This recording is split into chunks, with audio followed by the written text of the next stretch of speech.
میخوام 5 عادت علمی کوچیک بهت بگم که عملکرد مغزتو بالا میبره. 1. Visual Simulation. فقط 2 دقیقه شروع کار رو توی ذهنت تمرین کن.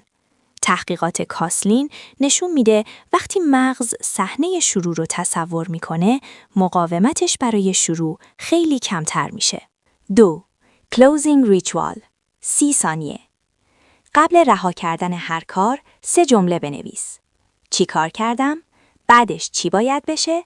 اولین قدم بعدی چیه؟ طبق اثر زیگارنیک این کار ذهن رو سبک و آماده میکنه. 3. دوپامین نوترال واک.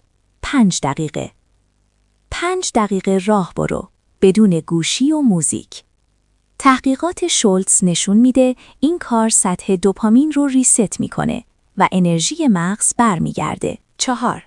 افکت لیبلینگ. 90 ثانیه. یه حس رو با یک کلمه اسم ببر و 90 ثانیه نفس عمیق بکش. متیو لیبرمن نشون داده این روش استرس رو کم و تمرکز رو بالا میبره. 5. Brain Start Trigger. 20 ثانیه.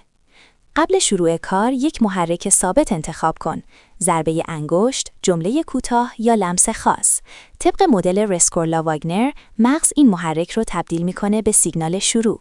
یکیشو انتخاب کن. 1 هفته ادامه بده. باورت نمیشه چقدر روزا تغییر میکنن. فقط شروع کن.